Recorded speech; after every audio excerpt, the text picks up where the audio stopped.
Start करें class.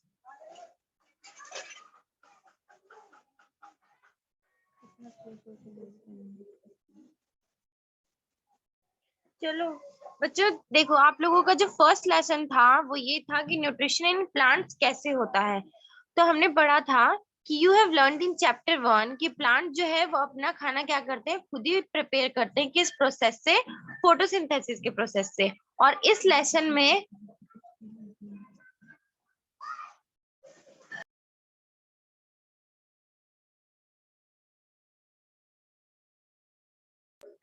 Hello,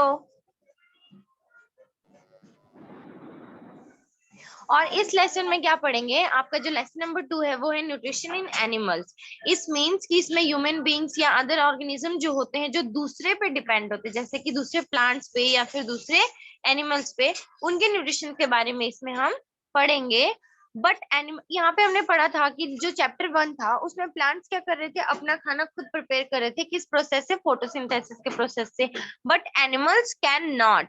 लेकिन हम जो एनिमल्स हैं वो इस प्रोसेस से खुद खाना प्रिपेयर नहीं कर सकते, बिकॉज ऑफ बताया था मैंने, क्योंकि हमारे अंदर ऐसी कोई पिगमेंट प्रेजेंट नहीं होती है जो पत्तों के अंदर वो क्लोरोफिल पिगमेंट प्रेजेंट होती है। प्लस हम ऑक्सीजन इंटेक करते हैं और कार्बन डाइऑक्साइड रिलीज करते हैं, लेकिन प्लांट जो है वो कार्बन डाइऑक्साइड लेते हैं और ऑक्सीजन को क्या करते हैं? रिलीज करते हैं। Animals get their food from plants either directly by eating plants or indirectly by eating animals that eat plants. Animal क्या करता है? अपना फूड किससे गेट करता है? प्लांट से, या फिर वो डायरेक्टली लेगा या फिर इनडायरेक्टली लेगा। ठीक है, दूसरे एनिमल्स जो खा रहे हैं उनको, वो जो प्लांट्स को ईट कर रहे हैं उन्हें खा करके, या फिर डायरेक्टली प्लांट्स को खा के। Some animals eat both plants and animal. और इनमें क्या होते हैं कि एक और कैटेगरी, एक और ग्रुपिंग की गई है उन एनिमल्स की जो दोनों चीजें खाते हैं, जैसे कि प्लांट्स भी और एनिमल्स भी। सभी को समझ आ रहा है ना? Yes ma'am. ठीक है, आगे चलते हैं। Recall that all organisms including human require food for growth. अब क्या करना है, वो सारे ऑर्गेनिजम्स को मतलब ह्यूमन को मिला करके हमें क्या करना है, पता है कि भाई जो फूड की रिक्वायरमेंट होती है वो सभी को होती है, ग्रोथ के लिए, रिपेयर के लिए और बॉडी के फंक्शंस के लिए।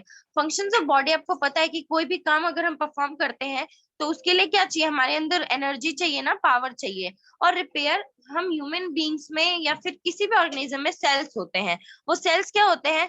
बनते रहते हैं और डेड होते रहते हैं, तो उनकी रिपेयरिंग के लिए भी फूड का बहुत ज्यादा हमारे लिए नेसेसरी है। Animal nutrition include nutrient requirement, mode of intake of food and its utilisation in the body.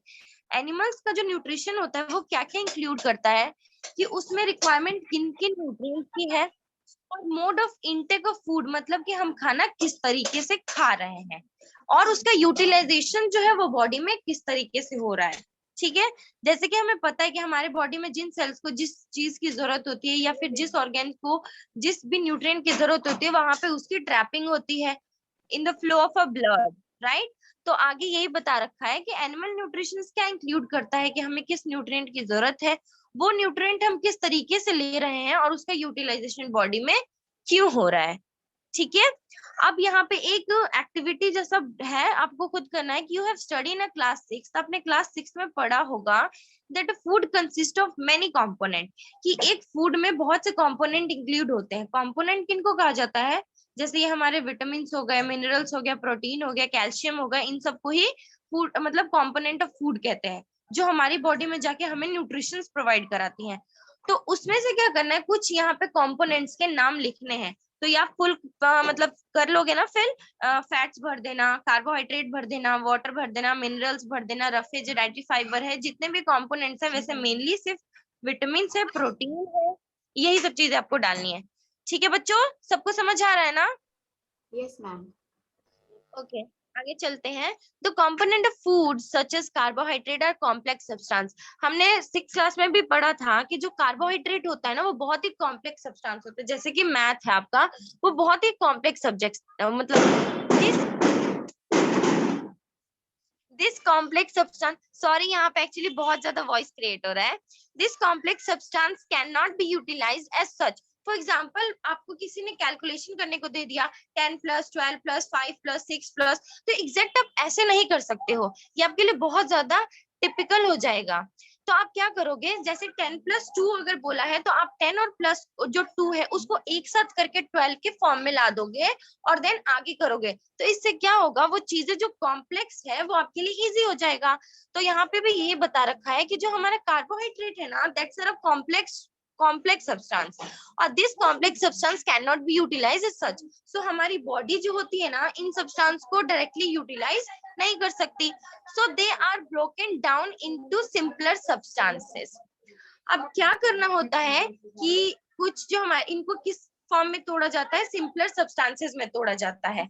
The break down of complex component of a food into simpler substances called digestion. बच्चों जैसे इस यहाँ पे simple सा एक example दिया जा रहा है, अगर रोटी आपकी गोल है पूरी चपाती के फॉर्म में, सीधा आप उसे मुंह में डाल नहीं सकते हो और ना ही उसका कोई प्रोसेस होगा। तो क्या करते हो, उस रोटी के टुकड़ों को छोटा छोटा सोल्यूबल बनाने के लिए दांतों का इस्तेमाल किया जाता है, जो उसे च्यू करते हैं और ब्रेक करते हैं और छोटे छोटे सोल्यूबल फॉर्म में लाते हैं, ताकि वो अंदर जाकर के नॉर्मली जो हमारा एलिमेंट्री कैनाल पूरा बना रखा है, वो फूड पाइप है, उसमें इजिली एडजस्ट हो जाए।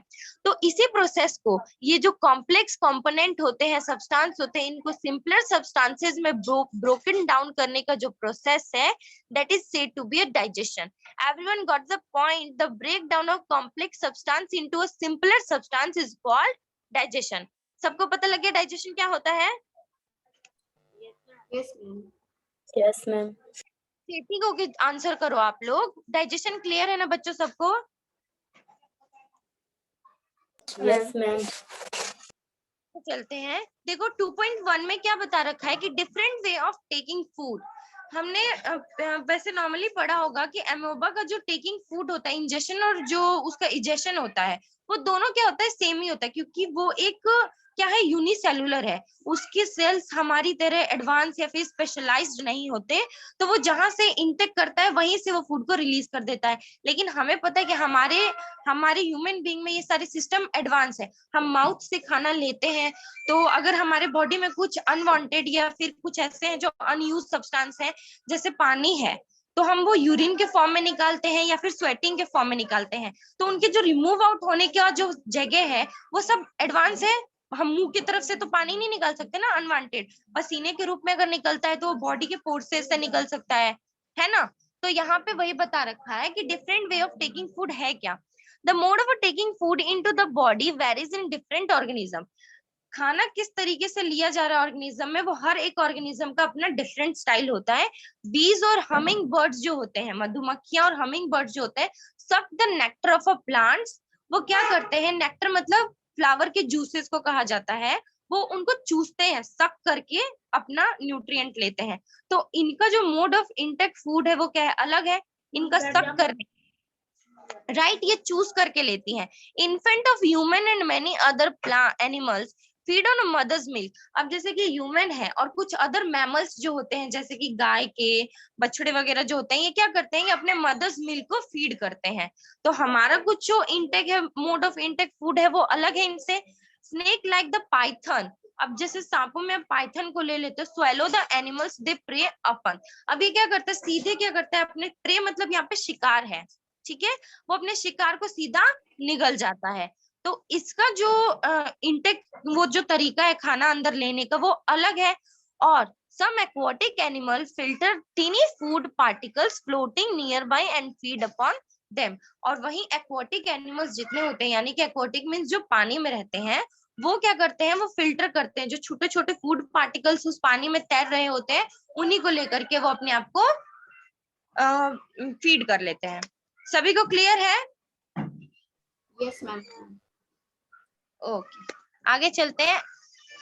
यहाँ पे बच्चों बता रखा है कि what is the type of food and mode of feeding of the following animals. यहाँ पे कुछ एनिमल्स का जो है ना नेम मेंशन किया हुआ है और ब्लॉक बता रखा है कि दूसरे एक ब्लॉक में लिखा है कि काइंड ऑफ फूड, इसका मतलब कि आप किस तरीके का ये जानवर जो है खाना लेते हैं। दूसरा कि इनका फीडिंग का मोड कैसा है, जैसे कि हमने पढ़ा था स्नेक जो है वो निगल जाता है, और मधुमक्खियां जो है वो चूसती हैं नेक्टर्स को। तो वैसे ही यहाँ पे भी आपको बताना है, जैसे कि नॉर्मली मैं एक चीज बता रही हूँ, बटरफ्लाई जो होती है ना, वो भी क्या करती है, मतलब ज्यादातर कुछ एक्सेप्शंस में होते हैं, लेकिन वो भी क्या करते हैं, मॉस्किटो, बटरफ्लाई, ये लोग ना सक करते हैं अपने होस्ट की बॉडी से। जैसे मॉस्किटो के लिए होस्ट कौन है, हम है, तो ये हमारे बॉडी से क्या करता है, ब्लड को सक करता है। तो काइंड ऑफ फूड इसका ब्लड हो जाएगा और मोड ऑफ फीडिंग सकिंग हो जाएगा। ओके, हमिंग बर्ड का भी आपने ऊपर देख लिया। ईगल जो है वो ईगल क्या करता है, ईगल आई थिंक ईट ही करता है, मतलब वो नॉर्मली फीड करता है, वो तो निगलता नहीं है सीधे। और स्नेल जो है ये भी, हाँ स्नेल का भी यही हो सकता है कि नॉर्मली ये भी निगलता है, स्वेलो ही करता है। ऐसे ही यहाँ पे सबके दे रखे हैं काइंड ऑफ फूड जो भी है, और मोड ऑफ इंटेक इनका कैसे है, ऊपर वाले से सिमिलर है। सबको क्लियर है? Yes, ma'am. Yes, आगे ma'am. देखिए, scraping, chewing, siphoning, capturing and swallowing, sponging, sucking etcetera, ये सारे क्या है, ये ना इंटेक जो हम जिस तरीके से खाना लेते हैं उनके टाइप्स हैं। कुछ चबा के लेते हैं, कुछ डायरेक्टली निगल जाते हैं, कुछ कैप्चर करके। जैसे ईगल जो है ना, ईगल अपने प्रे को क्या करता है, अचानक से कैप्चर करता है ना, ऐसे आके उसके सामने से थोड़ी वो कंसंट्रेशन होता है किसी चीज पे, फिर वो अचानक क्या करता है, उन पे अटैक करके उन्हें कैप्चर कर लेता है। सकिंग भी एक बता रखा है, स्वेलिंग मतलब ये निगलना होता है। तो ये क्लियर हो चुका है। नेक्स्ट पेज पे आते हैं हम लोग।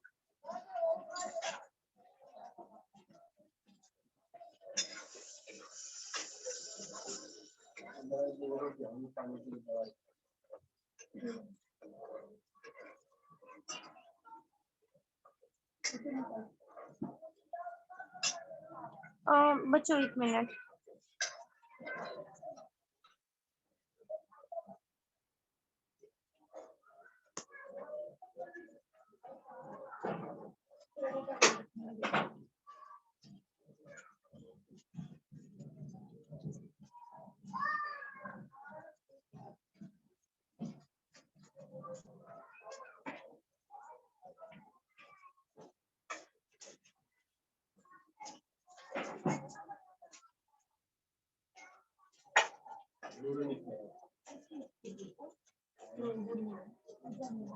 अच्छा यहाँ पे देखो, यहाँ पे एक और क्वेश्चन, मतलब आगे इसी में बता रखा है कि यहाँ पे आप लोगों का डाइजेस्टिव सिस्टम जो है वो है कैसा।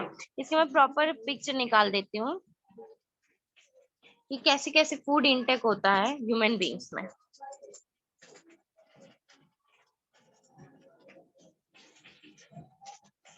हाँ यहाँ पे देखो, डाइजेशन इन ह्यूमन बीइंग। अच्छा एक और यहाँ पे एक अमेजिंग फैक्ट करके ना यहाँ पे एक ब्लॉग बना रखा है, उस पर जरा कॉन्सेंट्रेट करो। स्टार फिश जो है वो एनिमल्स को कैसे फीड करती है, उसके हार्ड शेल्स को पहले वो ओपन करती है शेल को, देन उसके बाद लेती है, और फिर उसके बाद जो उसका पेट होता है ना जस्ट अपोजिट हो जाता है, ठीक है, और उसी वजह से वो धीरे धीरे क्या होता है, डाइजेस्ट हो जाता है। ये एक बार आप लोग ऐसे रीड कर लेना। हालांकि वो एक बता रखा है कि स्टार फिश का जो होता है ना फीडिंग का जो क्राइटेरिया है वो कैसा है। 2.2 में देखो, डाइजेशन इन ह्यूमन। अब ह्यूमन बींग्स में जो डाइजेशन है वो है कैसे, we take in food through the mouth. हमें पता है कि हम खाना जो है वो माउथ के थ्रू लेते हैं। डाइजेस्ट एंड यूटिलाइज इट, उसके बाद ये क्या होता है, डाइजेस्ट होता है और उसके बाद यूटिलाइज हो जाता है। मीन्स कि ये सारा जो भी है फूड के जितने न्यूट्रिएंट्स होते हैं, विटामिन है, प्रोटीन है, कैल्शियम है, ये सारे उन सेल्स के पास पहुंच जाते हैं, उन ऑर्गेन्स के पास पहुंच जाते हैं जहां इनकी हमें रिक्वायरमेंट होती है। तो इसी को कहते हैं यूटिलाइज होना, ठीक है। The unused parts of the food are defected. और जो अनयूज होते हैं, जैसे कि हमें पता है कि हमारे बॉडी से कुछ अनवांटेड या फिर अनयूजेबल वाटर होता है वो रिमूव हो जाता है यूरिन के फॉर्म में, स्वेटिंग के रूप में, ठीक है। और जो हमारे फूड पार्टिकल्स होते हैं जिनका यूज नहीं रहता बॉडी में, तो वो कैसे हो जाते हैं, वो हमारे स्टूल के फॉर्म में निकल जाते हैं। ओके, तो have you ever wonder what happened to the food inside the body. तो आपने कभी सोचा होगा, मतलब यहाँ पे कह रहा है कि जरा वंडर करो, सोचो कि कैसे होता है ये बॉडी के अंदर, जब खाना जाता है तो होता क्या है। The food passes through a continuous canal. जो खाना है ना वो क्या होता है, पास होता है किस तरीके से, एक कंटिन्यूअस कैनाल, यानी कि यहाँ पे पाइप बना रखा है, ट्यूब है, which begin at the buccal cavity. Buccal cavity means आपका माउथ कह रहा है, ठीक है। जो कहाँ से स्टार्ट होता है, बकल कैविटी से स्टार्ट होता है and and at the anus, और एनस पे जाके खत्म हो जाता है, जहां से आपका वो फूड पार्टिकल जिसका बॉडी में कोई यूज नहीं है वो रिमूव होता है, ठीक है। The canal can be divided into various compartment. अब यहाँ पे जो आपका कैनाल है ना उसको मेनली 6 कंपार्टमेंट में बांटा गया है. कैसे कैसे? फर्स्ट है बकल कैविटी. बकल कैविटी में यही आप लोगों का जो प्रॉपर आपका माउथ है, ठीक है.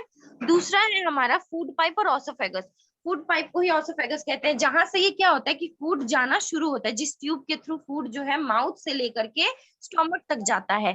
तीसरा है आपका वो जो आपका पेट है, और स्मॉल इंटेस्टाइन. देन वो स्मॉल इंटेस्टाइन से फिर लार्ज इंटेस्टाइन में जाएगा, और देन उसके बाद वो कहाँ चला जाता है?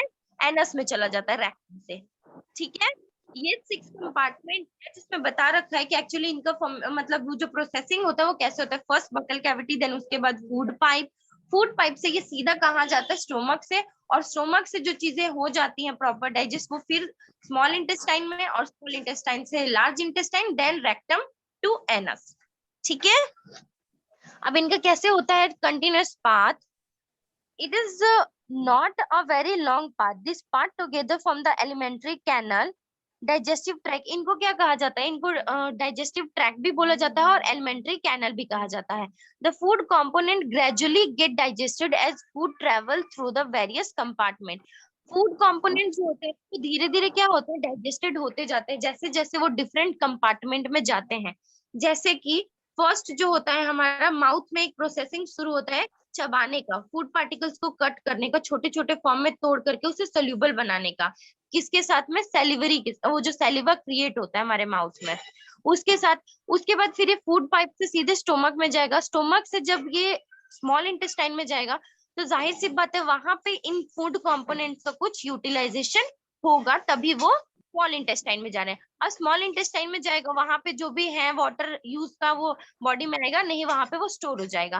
फिर फूड पार्टिकल्स कहाँ जाएंगे? लार्ज इंटेस्टाइन में जाएंगे, क्योंकि अब उनका तो कोई यूज है नहीं, हमें उसे रिमूव करना है. बॉडी में रहेगा तो पॉइजन क्रिएट करेगा. ठीक है. तो इन्हीं को क्या कहा जाता है? जैसे जैसे वेरियस कंपार्टमेंट में जाएगा ना ये फूड डाइजेस्टिव मतलब कंटेंट जो होता है वो डाइजेस्ट होगा. The inner wall of the stomach and the small intestine and the various glands associated with the canal such as salivary gland, liver and the pancreas secrete digestive juices. तो क्या होता है कि स्टोमक और small intestine जो है ना वो बहुत से ऐसे ग्लैंड एसोसिएट कर रखा है अंदर. जैसे कि हमारा सैलिवरी ग्लैंड, ये कैसा एंजाइम्स क्रिएट करता है? सैलिवा निकालता है. कभी कभी ऐसा होता है कि आप कुछ टेस्टी सा खाना देखते हो तो आपके मुंह में कुछ वो वाटरिंग वाटरिंग सी फीलिंग आती है, तो क्या होता है? सैलिवरी ग्लैंड ना उस टाइम सैलिवा क्रिएट कर रहा होता है. लीवर है, उसमें पेनक्रियाज होता है. पेनक्रियाज क्या करता है? डाइजेस्टिव जूसेस क्रिएट करता है, जो क्या काम करता है? आपके कार्बोहाइड्रेट को सिंपलर सब्सटेंस में तोड़ता है, जिससे हमारी बॉडी उसको यूटिलाइज कर सके. ठीक है. देखो यहाँ पे लिखा है the digestive juices convert complex substance of food into simpler ones. ये पेनक्रियास जो डाइजेस्टिव जूसेस सीक्रिएट करता है, निकालता है, वो जूस ये काम करता है कि आपका कार्बोहाइड्रेट जो है वो बहुत ही कॉम्प्लेक्स फॉर्म में होता है, और उस कॉम्प्लेक्स फॉर्म को किस में ब्रेक करता है? ये सिंपलर सब्सटेंस में ब्रेक करता है. ठीक है. Yes, The ma'am. digestive tract and the associated gland together constitute the digestive system. और ये सारे ग्लैंड जो एक साथ एसोसिएट हुए हैं एक ट्रैक मतलब एक कर रहे हैं ना, इन्हीं होता है डाइजेस्टिव सिस्टम. बच्चों आपसे अगर पूछा जाएगा कि व्हाट इज डाइजेस्टिव सिस्टम, तो आपको यही बताना है कि जो डाइजेस्टिव ट्रैक्ट है और एसोसिएटेड ग्लैंड जो है टुगेदर एक दूसरे के साथ कोऑर्डिनेट कर रहे हैं ना, उन्हीं को डाइजेस्टिव सिस्टम कहा जाता है. सभी को क्लियर? Yes, ma'am. मैं एक बार फिर से रिपीट कर रही हूँ, डाइजेस्टिव सिस्टम है क्या? डाइजेस्टिव सिस्टम एक ट्रैक्ट है जो एक अपने एसोसिएटेड ग्लैंड के साथ टुगेदर होकर के, यानी कि साथ होकर के क्या करता है? कोऑर्डिनेशन करता है. किस लिए? डाइजेशन के लिए. उसको कहा जाता है डाइजेस्टिव सिस्टम. आगे चलते हैं. Now let us know what happens to the food in different parts of the digestive tract. अब उन फूड का मतलब अब हमें ये पता करना है कि उन फूड्स का क्या होता होगा डिफरेंट जो डाइजेस्टिव ट्रैक्ट में जाते हैं. तो फर्स्ट हमें पढ़ना है the mouth and the buccal cavity. Mouth बोल दो या फिर बकल कैविटी बोल दो, मैंने कहा था इट्स बोथ आर सिमिलर. एक यहाँ पे ब्लू बॉक्स में यहाँ पे मैं दिखा रही हूँ, जरा यहाँ पे देखो, ये milk and the permanent tip दिखा रहा है कि क्या है. Do you remember about falling of your teeth?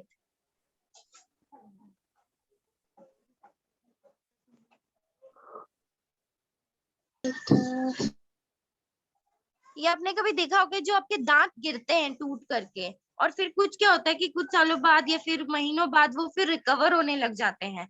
ये क्या होता है, first set of a teeth grow during infancy and they fall off the age between 6 to 8 years। वो दांत जो 6 से 8 साल के बीच में जो ब्रोक करके मतलब जो टूट जाते हैं ना, जो फॉल होते हैं, उनको कहा जाता है मिल्क टीथ। ठीक है, इस स्टेज को कहा जाता है मिल्क टीथ। जो 6 to 8 years के टाइम में वो होते हैं ना, गिरते हैं, उनको कहते हैं मिल्क टीथ। देन उसके बाद जो सेकंड सेट पे आते हैं उन्हें कह दिया जाता है परमानेंट टीथ। सभी को क्लियर है? Yes, ma'am.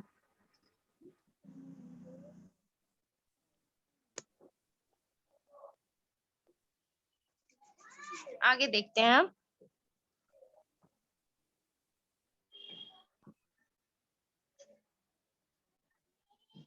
यहाँ पे ये बूझो जो है ना, ये आपसे क्वेश्चन क्या पूछ रहे हैं। बूझो is fascinated by the highly coiled small intestine scene. He wants to know its length. Would you like to make a wild guess? We have given its approximate length on a page 16. Just imagine how such a long structure is accommodate in a small space within our body. मतलब कह रहे हैं ना कि जो ये coiled वाले होते हैं ना, coiled जो structure कह रहा है, ये small intestine को कह रहा है। Actually इसका size होगा कितना, मतलब कोई ऐसे गेस कर सकते हैं कि कितना हो सकता है? तो यहाँ पे पेज नंबर 16 में जो है वो बता रखा है, और ये भी बोल रहा है कि इसका अप्रोक्सीमेट लेंथ होगा कितना, कितना ये स्पेस कवर करता होगा। ठीक है, तो नॉर्मली जो हमारे स्मॉल इंटेस्टाइन की साइज होती है ना, वो 3.5 मीटर होती है। ठीक है, लगभग एक साड़ी के अकॉर्डिंग। ठीक है, आगे देखते हैं। The body is called digestion which chew the food. Just a minute. हाँ, माउथ एंड बकल कैविटीज में पढ़ा था। जस्ट अ मिनट बच्चे, एक टॉपिक थोड़ा सा स्किप हो रहा है।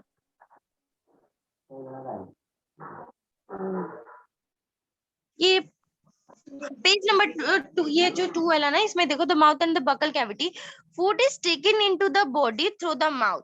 फूड जो है वो बॉडी में अंदर लिया जाता है, किसके थ्रू? माउथ के through. The process of taking food into, अब नेक्स्ट पेज पे आना है। और फिर जब ये फूड दूसरे जाता है डाइजेशन के लिए, तो उसको क्या कहते हैं? उस प्रोसेस को कहते हैं इंजेशन। जो हम ये लेते हैं उस प्रोसेस को कहा जाता है इंजेशन। ठीक है, मैंने बताया था कि अमोबा में इंजेशन और इजेशन जो दोनों होता है वो एक ही थ्रू होता है। नेक्स्ट होता है कि we chew the food with the teeth and break it. दूसरा क्या करते हैं, हम चबाते हैं अपने दांतों से, किस लिए? ताकि ये टूटे। Down mechanically into small pieces. Mechanically का मतलब होता है कि ऐसा वर्क जिसका प्रेशर या जिसका इफेक्ट आपके ऊपर आए। ठीक है, each tooth is rooted in a separate sucked in the gums socket in the gums. Our teeth vary in appearance and perform different functions. फिर उसके बाद क्या होता है कि हर एक टूथ जो है ना वो अपने सेपरेट सॉकेट में बना हुआ होता है, और हमारे जो दांत हैं वो दिखने में भी अलग होते हैं, डिफरेंट होते हैं, प्लस इनका फंक्शन जो है वो भी एक दूसरे से अलग है। जैसे कि हमारे आगे के जो दांत होते हैं, ठीक है, इंसिजर्स जो होते हैं, नॉर्मली क्या काम करते हैं? ये जो भी फूड पार्टिकल्स होता है ना उसे कट करते हैं, यानी कि तोड़ते हैं। देन उसके बाद केनाइन होता है। फिर उसके बाद जो ये मॉलर और प्री मॉलर्स होते हैं, च्यू करने का काम करते हैं। यहाँ पे पिक्चर्स में दे रखा है। मॉलर जो है पीछे के जो ये उनको कहते हैं, उनके आगे वाले को कहते हैं प्री मॉलर, और फिर ये जो है ये है केनाइन, और सबसे आगे वाले हैं इंसिजर। ठीक है, आगे देखते हैं। Accordingly they are given different names, और इनके नेम्स भी अलग अलग हैं। जैसे कि molar, pre molar, canine, incisor, चारों के नाम अलग अलग है, प्लस इनका फंक्शन भी अलग है, और तीसरा ये स्ट्रक्चर में भी एक दूसरे से बहुत ही ज्यादा वेरी है। ठीक है, सभी को समझ आ रहा है ना बच्चों? मैम। नेक्स्ट देखो, टेबल 2 पे बच्चों, मिनट।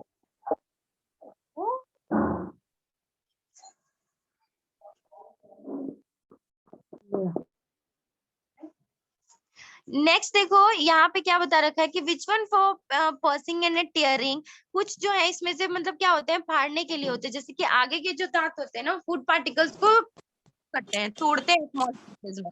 आल्सो फाइंड आउट, और आपको क्या करना है, इनमें से सभी जो 4 टाइप्स के जो टीथ हैं, इंसिजर है, मॉलर है, प्री मॉलर है, केनाइन है, इनके बारे में आपको पता करना है। देन उसके बाद ये आपको इस टेबल में फिल करना है कि कौन सा जो दांत है इन चारों में से वो कौन सा दांत कटिंग के लिए काम करता है, फिर फाड़ने के लिए काम करता है, और चबाने के लिए और ग्राइंडिंग के लिए काम करता है। तो चेइंग और ग्राइंडिंग टीथ जो होता है ये मॉलर और प्रीमोलर्स करते हैं। पियर्सिंग और टेयरिंग के लिए जो होते हैं वो नॉर्मली आगे के ये करते हैं। कटिंग और जो बीटिंग होता है ये इंसिजर्स करते हैं, उसके पीछे वाले केनाइन जो होते हैं वो उनको क्या करते हैं, टेयर करते हैं। ठीक है बच्चों, आगे देखते हैं। अपने ऑब्जर्वेशन रिकॉर्ड करना, आपको एक और एक्टिविटीज करना है कि पहले आपको ये मुंह में एक फूड को लेना है, देन ऑब्जर्व करना है कि आप किस दांत से क्या एक्टिविटी परफॉर्म कर रहे हो। Our mouth has a salivary gland which secretes saliva. Do you know the action of saliva on a food? अब आपको पता है कि जो सैलिवरी ग्लैंड से सैलिवा नाम का जो ये जूस सिक्रिएट होता है, इसका काम है क्या?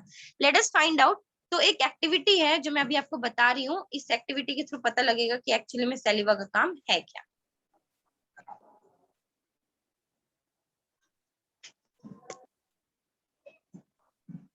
यहाँ पे देखो एक्टिविटी 2.3 में क्या दे रखा है, टेक 2 टेस्ट ट्यूब। आपने 2 टेस्ट ट्यूब लेने हैं, उन पे लेबल करना है कि एक टेस्ट ट्यूब ए है और एक है बी। ठीक है, और in test tube A put 1 teaspoon, और एक में क्या करना है आपको, ए वाला जो आपका टेस्ट ट्यूब है उसमें आपको बॉइल्ड राइस को डालना है। 1 teaspoon of boiled rice after chewing, और दूसरे के टेस्ट में उबला हुआ चावल डालना है, लेकिन कैसा चावल, वो दांतों से चबाया हुआ होना चाहिए।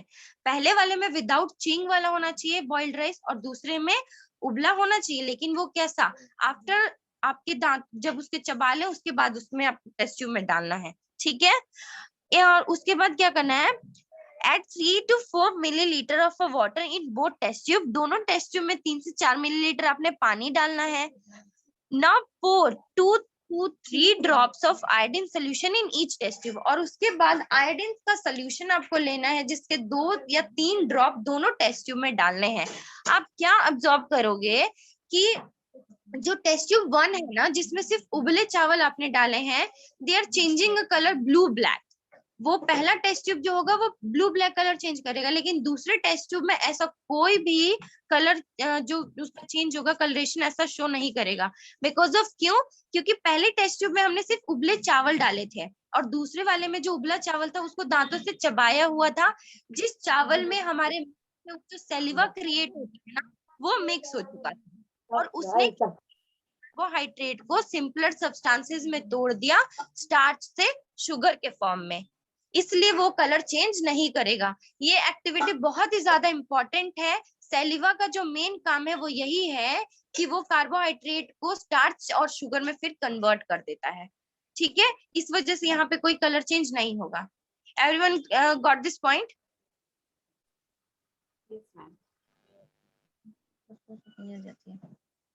सभी को समझ आया ना ये एक्टिविटी? कोई डाउट है तो बच्चों वापस से पूछ लो। No ma'am. ओके, आगे चलें।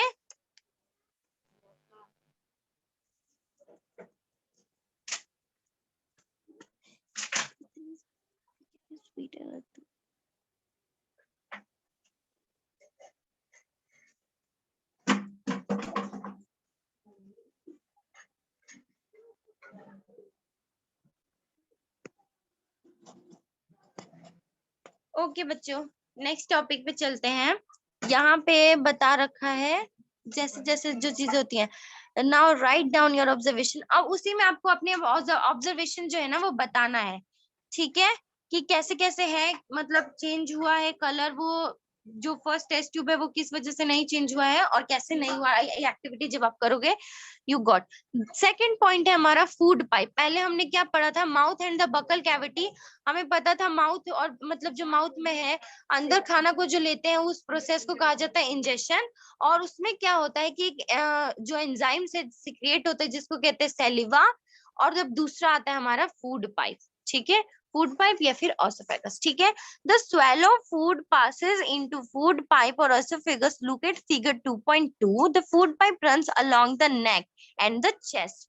दूसरा जो स्टेप होता है फूड का वो कहाँ होता है, वो जो फूले हुए जिसमें पूरा सैलिवा कन्वर्ट हो जाता है और सोल्यूबल पार्टिकल्स हो जाते हैं फूड के, वो कहाँ पे पास होता है? इस पाइप के पास होता है, जो कहाँ से स्टार्ट होता है? नेक से जाकर के चेस्ट तक होता है। Food is push down by movement of the wall of the food pipe. और ये जो पुश जो होता है ना, फूड आगे से नीचे पे जैसे पास होता है, आगे चल के इस क्लास में पढ़ोगे कि इस मूवमेंट को कहा जाता है पेरिस्टाल्टिक मूवमेंट। हालांकि अभी यहाँ पे शो नहीं किया गया है, मैं ऐसे बता रही हूँ कि फूड जो है उसको नीचे की तरफ डाउन किया जाता है जैसे कि वो फूड पाइप के वॉल से निकल जाए। और जो ये मूवमेंट होता है ना, जहां जहां से फूड जा रहा होता है वहां पे ये क्या होता है? पाइप फूलता है। तो इसी मूवमेंट को कहा जाता है पेरिस्टाल्टिक मूवमेंट। ठीक है, आगे देखो। Actually, this movement take place through the alimentary canal and the pushes the food downwards. At times, the food is not accepted by our stomach and is vomit out. कभी कभी क्या होता है कि मतलब जो ये प्लेस जहाँ पे ये मूवमेंट होता है, ये एलिमेंट्री कैनाल में ही होता है। फूड जो है नीचे की तरफ जाता है, और एट अ टाइम कभी कभी ऐसा भी होता है कि हमारा स्टोमक जो है ना, जो फूड हम खा रहे हैं उसे एक्सेप्ट नहीं करता है और उसे बाहर निकाल देता है माउथ के थ्रू ही, जिसको कहते हैं वॉमिटिंग। उल्टियां जब आ जाती हैं, वो फूड पार्टिकल्स या फूड जो भी होता है वो हमारे स्टोमक को एक्सेप्टेड नहीं होता, तो वो रिमूव आउट हो जाता है। Recall the instances when you vomited after eating and think of the reason for it. Discuss with your parents and your teachers. अब क्या करना है कि एक ऐसी नॉर्मल है, कभी कभी आपने नोटिस किया होगा, सभी के साथ ऐसा हुआ होगा कि आप जब खाते हो तो आफ्टर सम टाइम या फिर ऑन द स्पॉट उस टाइम पे भी हीट ऑफ द मोमेंट आपको वॉमिटिंग हो जाती है। ठीक है, तो ये क्यों होता है? उस टाइम आपने ऐसे क्या खा लिया या फिर किस वजह से ऐसा हुआ है, ये आपको किसके साथ डिस्कस करना है? अपने पेरेंट्स के साथ डिस्कस करना है और टीचर के साथ डिस्कस करना है। ठीक है, तो अगर किसी के साथ ऐसा कभी सिचुएशन हुआ है तो टीचर्स के साथ भी डिस्कस करने के लिए बोला है। अगर किसी को ऐसा डाउट है कि कभी मैम मैंने ऐसा कुछ खाया था जिस वजह से मुझे वॉमिटिंग हो गई, तो ऐसा क्या था उसमें जिसमें मुझे वॉमिटिंग आ गई या फिर ये फूड जो है बाहर आ गया, तो अगर किसी के साथ ऐसा है तो प्लीज आप मुझसे पूछ सकते हो। और अगर नहीं है तो आज जाना, आफ्टर फिनिशिंग क्लासेस डिस्कस करना, नोटिस करना कि ऐसा कभी हुआ है तो कल मुझसे पूछना। ठीक है ओके मैम। बच्चे थोड़े से एनर्जेटिक हो ना, कैसे ढीले ढीले से हो रहे हो? यस मैम, हाँ ठीक है, आपको बताया गया, उसके बाद आप डिस्कस करना, नोटिस करना कि ऐसा कभी हुआ था, फिर नेक्स्ट डे आप आके पूछोगे। हाँ पूछोगे, ठीक है। चलो आगे देखते हैं। जो टॉपिक है स्टमक, ठीक है। प्लीज आप लोग अपने वीडियो म्यूट कर, ऑडियो म्यूट कर लीजिए, ठीक है, वरना आपको मेरी आवाज नहीं जाएगी। The stomach is a thick-walled bag. Its shape is like a flattened J, and it is the widest part of the alimentary canal. अब जो स्टोमक है आपका, ये जो पेट है, उसका शेप आप देखो, ऊपर पिक्चर फिगर 2.7 में दिखा रखा है। ये जो जी शेप में बना हुआ है ना, ये क्या है? हमारा स्टोमक है। यहाँ पे बता रखा है कि ये थिक वॉल्ड होता है। इवन ये एलिमेंट्री कैनल से ज्यादा वाइडेस्ट पार्ट होता है। और इसका शेप कैसा होता है? जैसे जे बनाते हैं हम ना, उस शेप में होता है ये। ठीक है,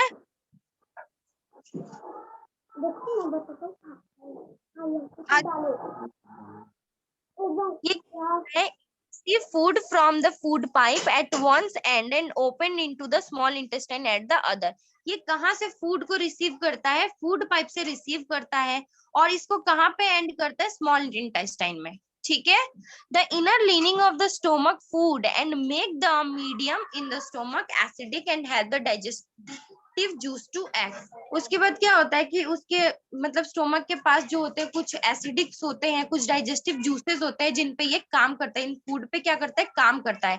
the digestive juices break down the protein into simpler substances. और ये डाइजेस्टिव जूसेस जो होते हैं वो क्या करते हैं? प्रोटीन को सिंपलर सब्सटेंसेस में ब्रेक कर देते हैं। सभी को क्लियर हो गया? सेलिवा क्या करता है? कार्बोहाइड्रेट को सिंपलर सब्सटेंस में तोड़ता है और किस में कन्वर्ट करता है? स्टार्च में और शुगर में। ठीक है, ये डाइजेस्टिव जूसेस जो है ये क्या करते हैं? प्रोटीन को ब्रेक करते हैं और सिंपलर सब्सटेंसेस में कन्वर्ट कर देते हैं। ठीक है, नेक्स्ट है आपका time.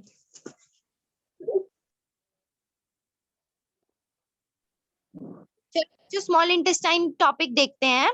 The small intestine is coiled is about 7.5 meter long. It receives secretion from the liver and the pancreas. जो आपका स्मॉल इंटेस्टाइन, यहाँ पे आप ये बहुत ही ज्यादा हाईली कॉइल्ड होता है, मतलब घुमा घुमा सा होता है, और इसका जो मतलब साइज होता है वो अप्रोक्सीमेटली 7.5 मीटर लॉन्ग होता है। ठीक है, और ये क्या करता है, it receive secretion from the liver and the pancreas. इसके पास जो भी वो वाटर जाता है, जो सिक्रेशन जाता है, वो कहाँ से जाता है, लीवर और पेनक्रियास से होके जाता है। ठीक है, क्योंकि पेनक्रियास ये फूड पार्टिकल्स पर रिएक्ट करता है, उनको तोड़ता है छोटे छोटे टुकड़ों में, ताकि हमारे बॉडी में उसका यूटिलाइजेशन हो जाए। और लीवर क्या करता है, उनपे डाइजेशन का काम करता है, जहां से ये डाइजेस्टिव जूसेस निकलते हैं। तो उसके बाद जो भी फूड पार्टिकल्स बचा वो तो बेकार हो गया, तो अब कहाँ जाएगा, हमारे सीधे स्मॉल इंटेस्टाइन में चला जाएगा। हमने ऊपर पढ़ा था कि स्टोमक से जो है सीधे फूड कहाँ चला जाएगा, स्मॉल इंटेस्टाइन में। ठीक है, beside it's wall also secrets juice. ठीक है, इसके बाद भी है, मतलब इनके अलावा वॉल से सीक्रेट करता है। The liver is reddish brown gland situated in the upper part of the abdomen on the right side.